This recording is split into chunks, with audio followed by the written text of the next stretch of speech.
xayawaan la falgala bini'aadamka isla markaana ka mid ah xayawaanada ugu caqliga badan haddii uusan baahayn midka ugu caqliga badan sida ay qabaan khubarada qaar. waa xayawaanka la yiraahdo hoboboro ama homboro haddii aan magaciisa qalaad ee uu caanka ku yahay ugu yeernana waa dolphin. waa mid culimada xayawaanka daaliyay sanado badan habdhaqanadiisa cajiibka ee la ogaanayo marba marka ka sii dambaysa awgeed. haddaba si aan anagana wax badan uga ogaano waa inaan doonteena u jihaynaa dhanka uu naga xigo.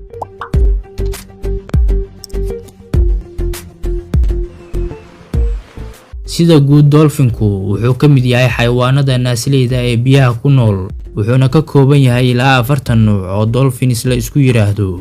kuwa badweynta ku nool waa qoys loo yaqaano delphinidae halka kuwa ku nool biyaha aan ahayn fareshkana loo yaqaano bontoboridae. waxaana jiraan kuwa ku nool webiyada oo loo kala yaqaano balatanistidae iyo libotidae.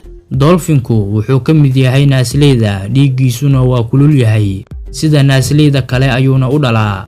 wuxuu inta badan ku nool yahay badaha iyo badweynada kulul waxaana ka mid ah noocyadiisa laga helo badda nooc la yiraahdo nibiriga ama libiriga dilaaga. balse muuqaalkan wuxuu si gaar ah ugu saabsan yahay nooca ugu caansan ee inta badan la falgala aadmiga isla markaana ah nooca ugu badan ee sanka qaruuriga leh. waxay la gaar yihiin awood iyo xirfad sareysa oo dhanka dabaasha iyo quusidda ah waxayna jari karaan saacaddii 30 kilomitir waa haddii ay xawaareeyaan. waxaana jiraan noocyo awoodaan inay jaraan 60 kilomitir. sidoo kale waxaa la ammaanaa fahmadooda waxayna khubarada qaar aaminsan yihiin inuu yahay xayawaanka ugu caqliga badan halka khubarada qaarna ay ka hormariyaan daanyeerka loo yaqaano ban. dolphinsku waa kuwa xitaa loo adeegsado arrimaha ciidan oo tan iyo 1960kii waxay ciidamada badda ee Mareykanka u tababarayeen inay ku baaraan miinooyinka badda lagu rido iyo inay gacan ka geystaan helidda ciidamada badda ee xiriirkooda la waayo. waxayna cilmi baarisyo lagu sameeyay qeexayaan in dolphinsku leeyihiin nidaam isku xira oo aad u sareeya waxayna sameeyaan baaqaq badan oo isku gartaan waana kuwa u nool koox waxaana marka ay koox yihiin lagu yiraahdaa afka qalaad podis. waxayna inta badan kooxdiiba tiradoodu gaartaa tobaneeyo ama boqolaalo. sababta ay iskula socdaanna waa saamin cunto iyo iskaashi ay naftooda ku ilaalinayaan waana kuwa dareemi og haddii ay khatari ku soo food leedahay. mid ka mid ah haddii uu dareemana khatar kooxda dhan ayuu ogeysiiyaa asigoo sameynaya baaq. sidoo kale haddii mid ka mid ah kooxda ay dhibaato soo wajahdo lagama yaabo inay ka tagaan waxayna awoodaan inay xal u helaan caqabadaha qaar.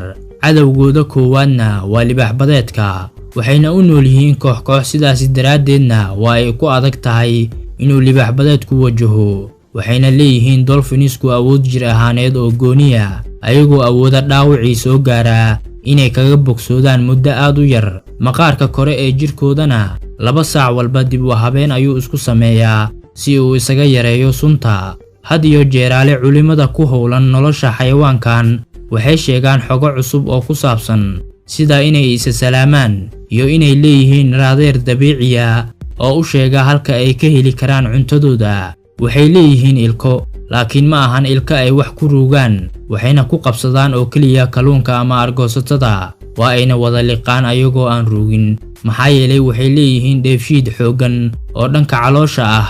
dolphinsku waa ay ka maqal xooggan yihiin bini'aadamka waxayna awoodda maqalkoodu 10 jeer ku laba jibaarmaysaa awoodda maqal ee dadka. sidoo kale awoodda arag ee dolphinska waa mid xooggan. dolphinka waa mid ka mid ah xayawaanada biyaha ku nool isla markaana shabaha kalluunka. haddaba su'aashu waxay tahay ma sida kalluunka oo kale ayuu hawada u qaataa? jawaabtu waa maya maxaa yeelay dolphinku sideena oo kale ayuu oksijiinka u qaataa wuxuuna leeyahay sanbab halka kalluunka uu leeyahay gilis oo u sahlaya inuu oksijiin ka helo biyaha gudahooda. dolphinku wuxuu ku qasban yahay inuu dusha sare ee biyaha aado si uu u helo oksijiin waana taas sababta ay indhaheenu u daawadaan ciyaarta uu ku sameynayo biyaha dushooda. haddaba siduu u seexdaa mar haddii uu oksijiin u baahan yahay mar walbana ay waajib tahay inuu aado biyaha dushooda? ugu horreyn waa inaan ogaanaa in dolphinku ka mid yahay xayawaanada aadka u firfircoon isla markaana ay yar tahay hurdadooda.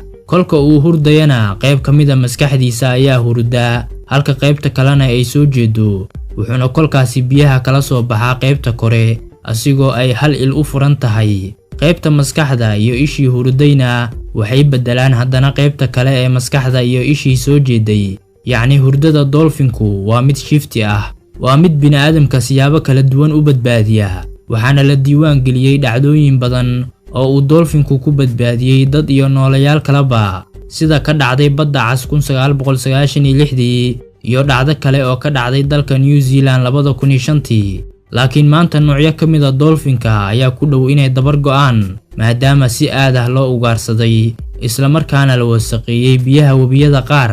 waxaana aad looga cunaa qaybo ka mid ah dalka Japan iyo jasiiradda Faroe ee hoos tagta boqortooyada Denmark. waxaana hilibka dolphinka ku badan mercuryda. dolphinisku waa ay ku kala duwan yihiin xagga cimriga. kuwa ugu waqti dheer waxay inta badan noolaadaan 40 sano, halka intooda badanna ay noolaadaan 15 ilaa 16 sano.